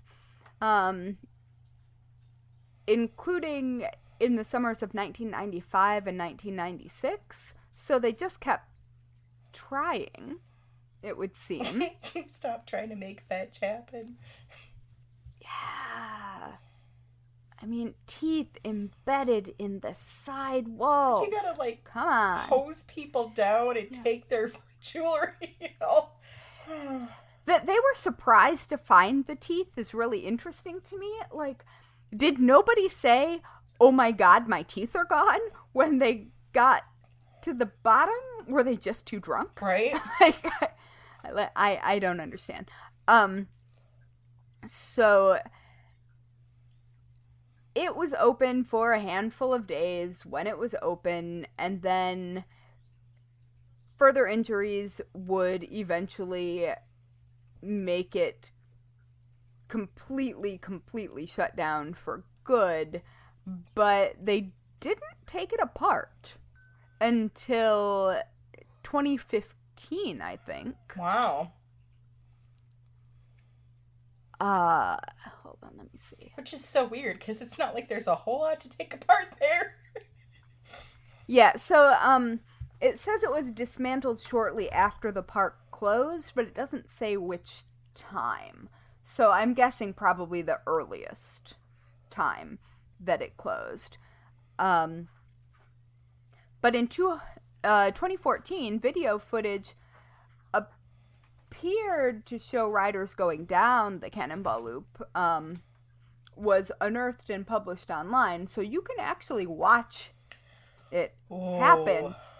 And I think it's in the documentary too, but oh man. Yeah, so they did a whole lot of questionable things. Yeah, So there were several other very notorious issues, including some drownings in the tidal wave pool. Oof. I don't even know if they have those anymore. Oh, yeah. Do you remember the wave pool? They still have, well, I don't know if they still have them now. I know they had them when the girls were younger, because one of the few times their dad took them anywhere, they'd gone to, again, the Dells, and one of the places had a wave pool. And nobody was watching eldest, and she just kept getting pummeled. The poor peanut. Oh. She was like, Nobody helped me. And so that was like probably about 9 years ago. All right, so I mean, still recently enough. Right. So yeah, so there was a tidal wave pool. Oh shit, Biggie. You okay? Yes. I believe we are still rolling. Okay.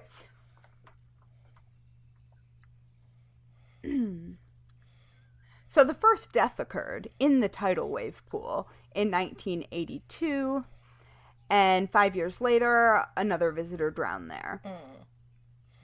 The number of people the lifeguards saved was so large that it was nicknamed the grave pool instead of the wave pool. Whoa. Because it was that dangerous. Yeah,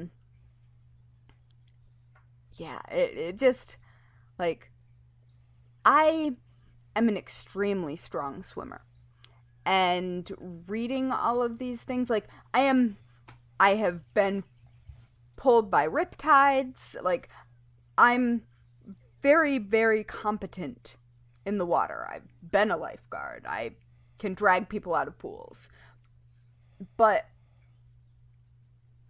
no, I wouldn't go in some of these. So, well, shit, it was the 80s. You just sent your kids in there. Like, you literally just let your kids run amok, and you and the adults would go hang out somewhere and drink beers and relax. Yeah. So, for this wave pool, 12 lifeguards were on duty at all times. Ooh, that's a lot. For this one wave pool. Yeah. And on high traffic weekends, they were known to rescue as many as 30 people. Jesus. Yep. And just to put that into context, because this article also put it into this context, and I think it makes sense to say, normal lifeguards might rescue, like, in like a pool or a lake or something. You might pull 1 or 2 people out per season. Wow. Like, it's per season, let alone day. Yeah. I mean, it's, as working as a lifeguard, I never once had to dive in. I have had to do so when not working as a lifeguard in different situations, but I never, like, it simply never happened. Mm-hmm. And I don't really know very many people who aren't on bodies of water, like ocean lifeguards, or in lakes, that have actually needed to do so in a real life situation. So it's rare. So 30 people on a busy weekend? That's bananas. With 12 lifeguards on duty at all times? Like, that's a big deal. Yep. So there was also this beautiful, glorious idea called the Tarzan swing. Oh, God. Which was a steel arch hanging from a 20-foot-long cable over a spring-fed pool. No. And basically, you just waited in line to hang from it and swing out over the water and jump off when it reached its height.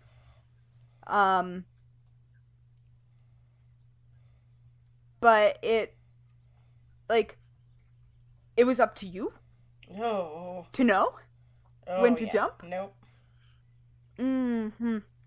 So, yeah, it's... everything is always questionable. but so many people were bad at it that they eventually had to build a cushioned area. So when people would let go, as soon as the swinging started, they would land on a cushion and then crash into the water. But in the 80s, I guess the position was shifted so that patrons started over the water, not over the land, to avoid some splat, which I am real unclear about why they didn't do that to begin with. But the water under the Tarzan swing was a spring-fed pool. It was a natural pool, and it was so cold that in 1984, one man died from a heart attack. Oh, wow. Hitting the water. Oh, yeah. That's sad. It is sad. So, like, these are just a few of the really, really bad ideas. There are a pair of diving cliffs. There's a raft-based water ride that broke a whole lot of bones. And I believe that though it's sort of hard to tell since it's pandemic times and the names have changed, but I think that at least part of Action Park is still open. Oh, wow. And that it's possible that the Rapids raft ride is still operating. So, you know, breaking your collarbones, noses, femurs, whatevs. Totally fine. Totally fine. I can't imagine the waiver they must have to sign to. I don't even know. There is a ride called Surf Hill, and people often, like, it's one of those slides, I think, with the multiple like dividers between it, so it's a large slide with a bunch of dividers so a bunch of people can go at the same time. Oh. They would frequently collide because they would just, well, the mats would stick or get stuck in puddles, or there were lots of problems, and so the barriers between the lanes weren't very tall, and so they just sort of came together, collided. The seventh lane was apparently nicknamed the Backbreaker because it's special kicker 2/3 of the way down, intended to allow jumps and splashdowns into a larger puddle, existed. Oh. So, like, that lane was literally designed to make you go airborne. Oh, no. On a water slide with minimal divider height. No. That's, no. Look, all of this sounds like some Sims Park game that, like, 12-year-olds would create. Yep. And so employees at the park were well aware of that seventh lane, and so they would hang out there because you would always see either serious injuries or lost bikini tops Oh, God. on that particular slide. So that's Blood and boobs. Yep.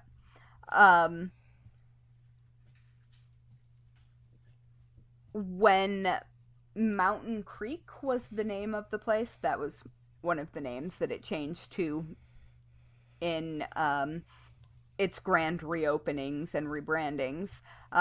They kept that ride operating through 2005 and reopened it again in 2012.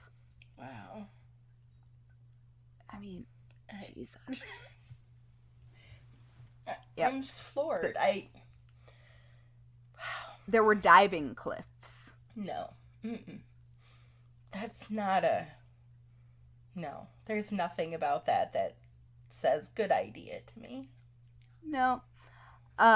Super speed water slides. So, nearly vertical slopes to allow riders to, quote, attain higher speeds than usually possible.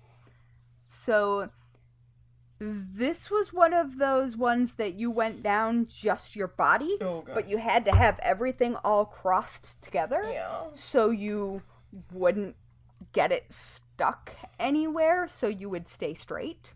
Because if you didn't, you wouldn't stay on. Oh, God. Like, woo! So the lifeguards had to remind every person who rode that they had to remain flat on their back with their arms at their sides because there was no other way to ride it and stay on the ride. Oh. Yep. Yeah. That. So only one of those slides is still visible today, but you can see the remains of the other ones, where they once were. I mean, that's when you enclose the slide. Right? Just saying.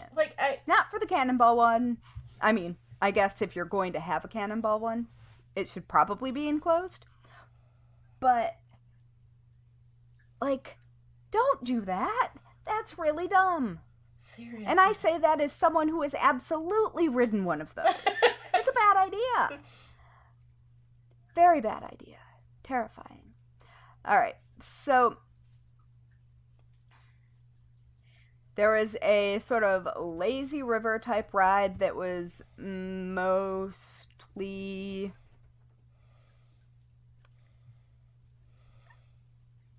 drinking and taking different routes and then getting surprised by crashing into each other later on because you would accidentally gain speed on some of the turns. So that's fun. Yes. Yeah. So there was also in this, there was one path that would take riders back to the main path. Like, you could choose different forks to go on. Mm-hmm. And then it would dump everyone out at the tunnel's end and then reconnect with the main path. And there was a thing called the rock pool. And it was exactly what you think it is. Somebody thought it was a good idea to just have jagged rocks that would cause cuts or scrapes or what have you in the ride if you didn't know to keep all of your hands and feet inside. Like, just along the walls, jagged paths. And it wasn't uncommon to hit your head or get lacerations or break a bone, because sometimes speeds really became much higher than expected, and one of those forks might throw your raft into a rock wall. Oh my goodness. Yeah. No. Why? Why would I you? don't know. Yep. And sometimes the rafts would climb the walls after hitting the walls at high speed and drop people out and cause injuries. Now, apparently this shit is still open, but you have to wear a helmet. Look, if a The water fuck, ride New requires Jersey. a helmet, you should probably just not be on. Oh, God. Yep. There's also a skydiving simulator. Oh, God, no. You know those machines in cartoons with the fans and Yep. hover that. It's that. Mm-mm. Yeah. There were some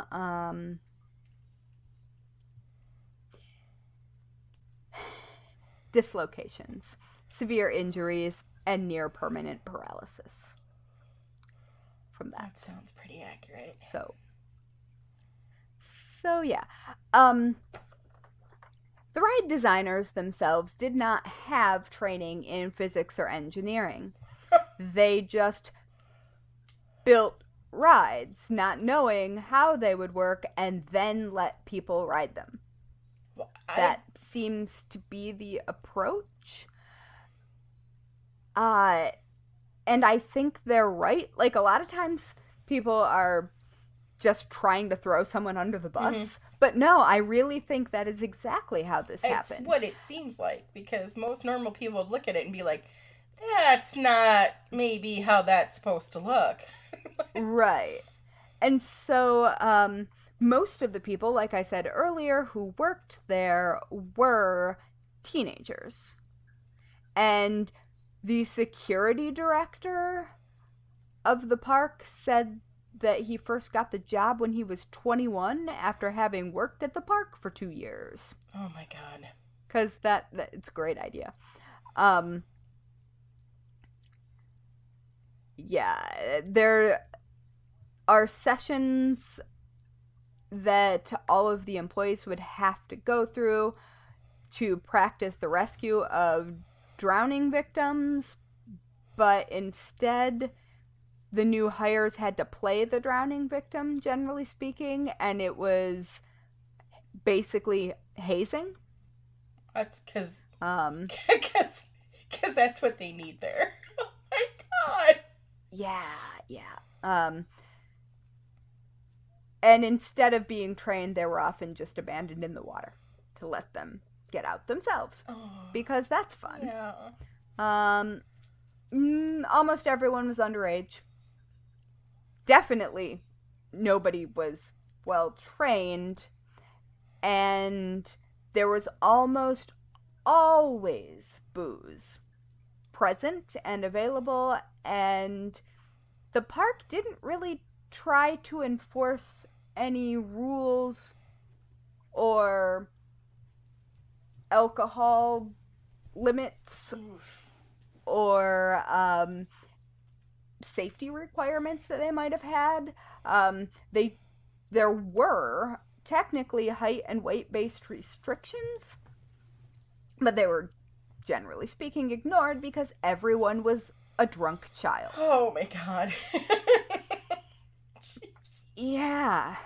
So, like, there are just so many stories from people who have had just absurd experiences on the different rides that you couldn't even, like, you could never cover all of them. So mostly because no one was paying attention, and because everybody was drunk, and because everyone was also a teenager, things like groups of people gathering around certain rides, yelling comments, calling out numbers based on someone's body, or just all manner of things, swearing, people flashing other people. There was lots of nakedness, lots of just, lots of not telling anyone they couldn't do what they were. So it was like a teen's dream job, huh? Doing, yeah. I mean, yeah, it sounds really fun, honestly. I'm sure that it was really fun. I absolutely would have worked there. I absolutely would have, like, even as a person with major anxiety, being a teenager and also being as confident and competent in the water as I would have been as a teenager, I would have felt invincible. I'm positive. So, yeah. The park sold beer in many kiosks on the ground, and didn't really card. So doctors who were seeing the injuries come into emergency rooms reported that most of the people were intoxicated. Yeah. So beer plus Waterparks, also questionable. Yeah. And I say that as a person who is not above beers at the lake. Right. And then, like, using a rope swing to swing out over the water. Like, bad idea, but you do the math. Right. And it's probably fine. This shit's risky sober. Yeah. Well, that's just it. Yeah. This will probably kill you sober, Right. so maybe don't do it drunk. Although, I was gonna say, weirdly enough, being drunk probably prevented an awful lot of injuries. yeah, because they're just so Because relaxed. Drunk people don't brace. Yeah. I mean, that's often why drunk drivers survive in accidents when there are fatalities, because they have not clenched all of their muscles and bounced off of things. And so, weirdly enough, the alcohol might have saved people here. I mean, it certainly injured people. Right, but no, yeah, I mean, it may have sort of evened out. I don't know. Yep. So, the late 70s to mid 80s were not well known for its regulations in this part of New Jersey. So, it also turns out that in order to get around the fact that they had included, or they had allowed minors to operate some of the rides and didn't really report accidents, it came out that a specific rule for New Jersey theme parks is that I guess at the time, parks only reported accidents where someone had to be transported in an ambulance as an accident. Okay. So, the park was only fined once. Because they weren't reporting, and when they did report, they weren't really reporting the right number. Oh, yeah. Yeah. And the documentary does a much better job of explaining how all of that worked. I'm just gonna go ahead and say the New York regulatory climate is not exactly transparent or straightforward. Ever. And it's especially not at this time. Okay, so now I'm going to tell you about the people who died, because, Right. like, holy shit, and also, I feel like their names should be said Absolutely. if we're going to talk about this. Alright, 6 people are known to have died directly or indirectly from rides specifically at Action Park. So on July 8th of 1980, 19-year-old George Larson Jr. was riding the Alpine slide when his car jumped the track and his head struck a rock. He was rushed to the hospital and died on July 16th. The owner told reporters that he had been an employee because a customer's death would have had to have been reported to the state. Wow. Larson didn't work there. Oh, God. He worked as a ski lift operator during the winter season at a neighboring park. Ugh. Yep. That's gross. July 24th, 1982, George Lopez, a 15-year-old boy, drowned in the tidal wave pool. August 1st, 1982, a 27-year-old man from Long Island was tipped out of his kayak on the Kayak Experience and wasn't able to right it. And so, while trying to right the kayak, he stepped on a grate that was either in contact with or came too close to a section of live wiring for the underwater fans that had somehow become exposed, and he was electrocuted, which sent him into cardiac arrest. Oh my gosh. That poor. Several other members of his family were also nearby and were also injured. He was taken to the hospital and he later died of shock-induced cardiac arrest. The park at first said they didn't have anything to do with his death because there weren't burns on his body. Friends, water is conductive. Yep. That's why you have like 5 different tags on a hairdryer telling you not to drop it into the bathtub. See, also toasters. Yes. I don't know why you would have a toaster near your bathtub, but they certainly are pretty clear about you not wanting to do that. So after the electrocution, the ride was drained and closed for investigation, and it's kind of unclear what the actual issue was. Some people said that there was, just like a little nick taken out of one of the wires.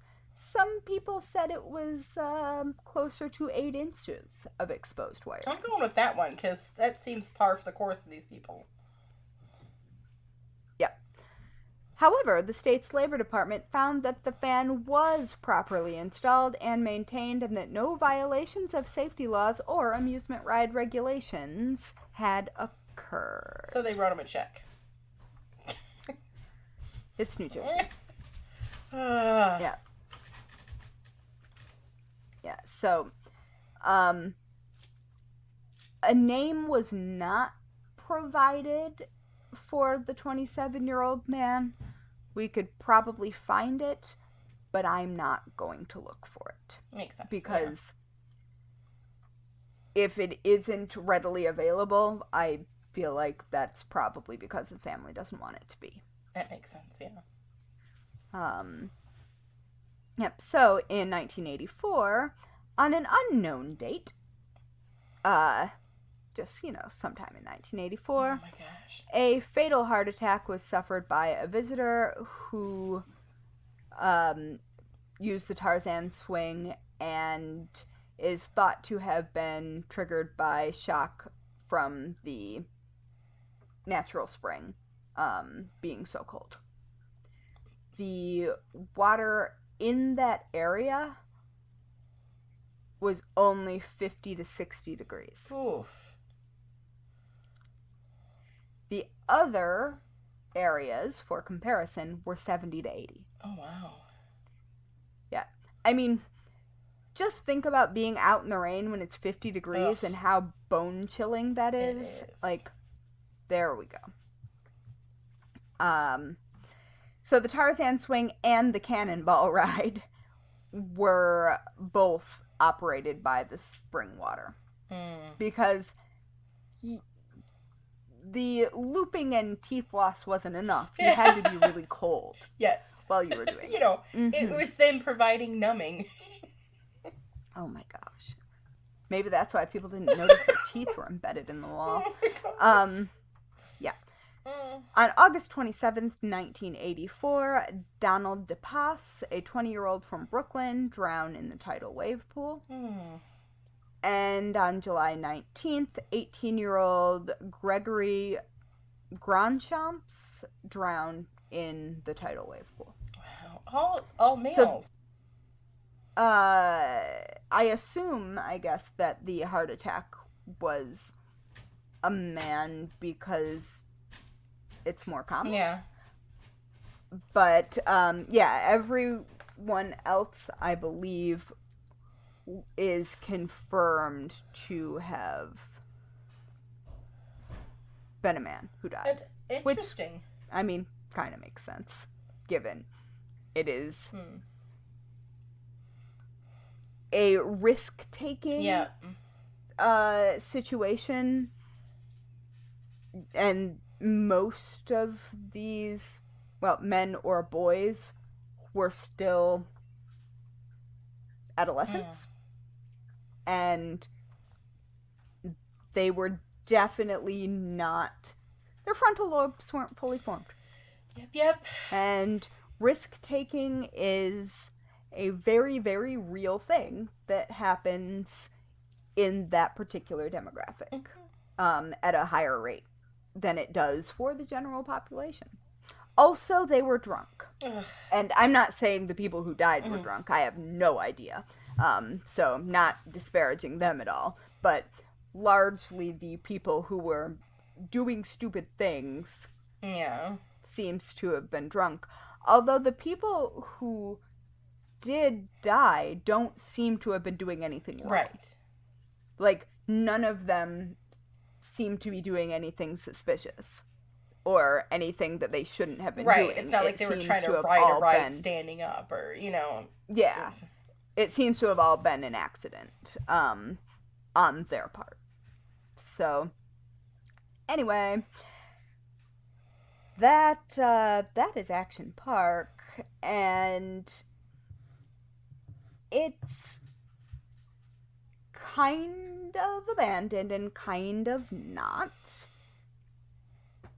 There are parts of it that still exist. There are parts of it that no longer exist. There are multiple episodes of various things, like something called Defunct Land, which I don't know about, but it seems like something I'm interested in. Covered it. Johnny Knoxville was inspired by the reputation, I guess. And filming did happen there. I think it was the Jackass movie. It's gotta be one of them, yeah. Yeah. And that was, I think, in 2017. There's a documentary video from Mashable called The Most Dangerous Theme Park in America from 2019. And there's a 2020 HBO documentary, which is how I became familiar with all of it. Well, actually, NPR is how I became familiar with all of it, talking about the HBO documentary. And that's called Class Action Park. I will check it out.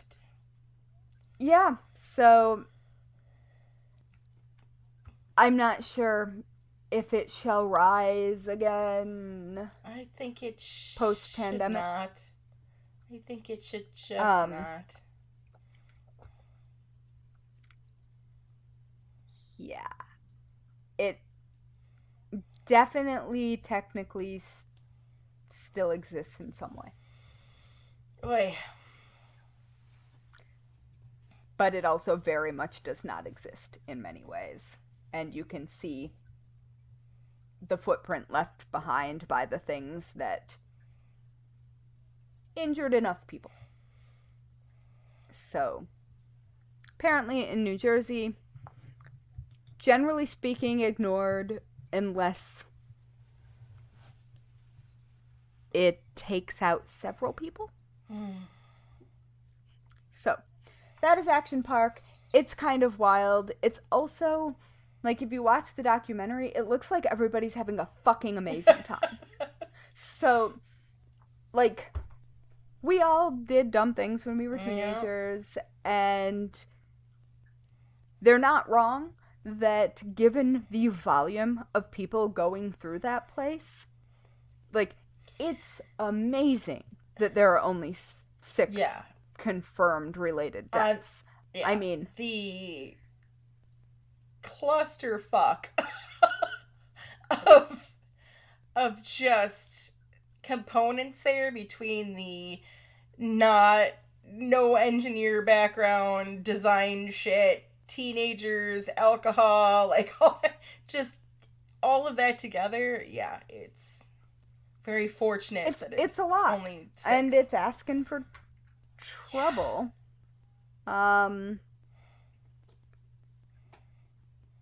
So yeah, I don't know. If it is currently still kicking, which I don't have any information post 2016 that confirms it. It has switched once again from the Action Park name back to Mountain Creek Water Park. So it's just flip-flop between those 2 names several times. Interesting. Yep. So watch the documentary. It's pure chaos. I don't know. Also kind of nostalgic. Yeah. Kind of... You leave feeling like you kind of want to go, but you also kind of want to never ever see anyone you love Right. go. Yep. So that is Action Park. Wow. Which means it's time for The weekly way to die. So disappointing. All right, hit me with yours. Now that I've heard that, I don't know. What I was originally going with is I sneak stalk onto Neverland's campus and end up getting nommed by a stray crocodile that was left behind. As long as it is swallowed in a lump. That's right. Yep. Right? That's the correct That is the reference. correct Yes. Woo. Well, I would particularly not like to die via cement water slide misadventure. Oh, God, no, that just makes my whole body ache right now. I mean, there have got to be pictures of little kid me at the not dissimilar childhood place, Slide Away. I'll have to see if my mom can dig some out. But I look forward to seeing we went there all the time, and it was such a bad idea. Like, such a bad idea. Yeah. So, listeners, if you have really, really bad idea water park memories from your hometowns and your home areas, we want to hear your stories. Absolutely.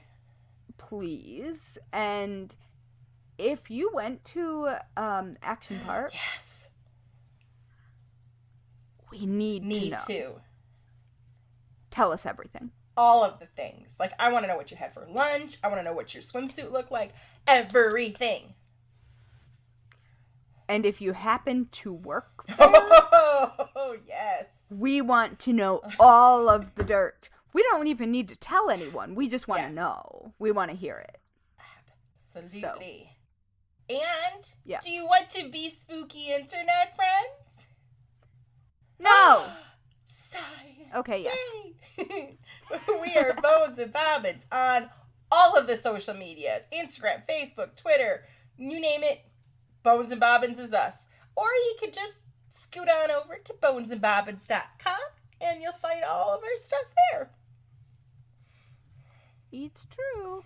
And don't forget to rate and review this podcast. Someone who listens wrote a really nice review. And I forgot to bring it with me to this particular recording, so I will have to thank them on a later episode, but it really made me smile. Aw, I'm And air hugging thank you. even then it's okay, because I'm tested negative for the COVID, so I can't give you the germs. Hey! Oh my goodness. So please, dear friends, rate and review us and just make those internet gremlins happy. Yes. So we can show up in recommendations so the other morbid souls can find us. Bring forth the morbid souls! Wow. Yes. We need do. them. First stuff. Yeah. Our stock is running It low. is. Yeah. And on that note, let us leave you with some advice that you should never forget. Lock your doors. And don't run with scissors. Especially in a swimsuit at a park. Oh, I just have so many memories of losing my swimsuit top Aw. in various misadventures. I don't remember being in, like, anybody seeing, though.